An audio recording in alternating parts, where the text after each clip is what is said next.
ভাইফোঁটার দিন আমার ছেলে শুভকে ফোঁটা দেওয়াটাই ছিল আমাদের কাছে একটা বড় টাস্ক। বলো, ভাই কপালে দিলাম ফোঁটা, ভাইয়ের কপালে দিলাম ফোঁটা, জমদুয়ারে জমদুয়ারে পড়লো কাটা, পড়লো কাটা, জম দেয় জমদায় যমুনাকে ফোঁটা। ফোঁটা, আমি দিই আমি দিই আমার ভাইকে ফোঁটা। আমার তো দেখে বুঝতেই পারছো কেন বললাম কথাটা।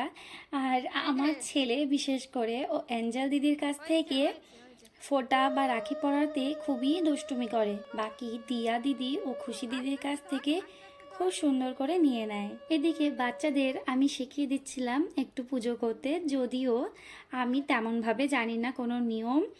আর এদিকে ছেলে কিন্তু আমার মিষ্টি খেতে একদমই পছন্দ করে না, কিন্তু ভাইফোঁটার দিন ও নানান ধরনের মিষ্টি দেখে ওর একটুখানি ইচ্ছে করছিল, কিন্তু পরে থেকে সে মুখ থেকে ফেলে দেয়। আর এদিকে ও একা আরতি নেবে না, তাই একটু দিদিকেও দেখিয়ে দিচ্ছে। নে নে দিয়েছে তো দিদি।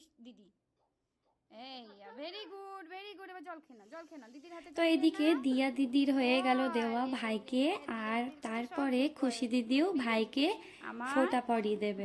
আমি সবাইকেই একটু করে শিখিয়েছিলাম, তবে মাঝখানে আমিও ভুলে যাচ্ছিলাম কি বলতে হবে।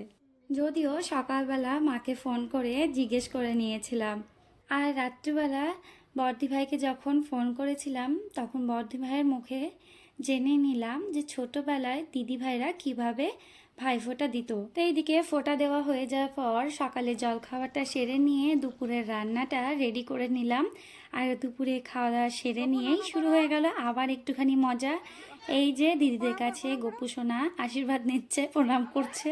তো ভাইফোঁটার দিনটা আমাদের এইভাবেই কেটে গেল। তা আজ আসি, তোমরা সবাই কিন্তু খুব ভালো থেকো। দেখা হচ্ছে তোমাদের সঙ্গে পরবর্তী ব্লগে। টাটা।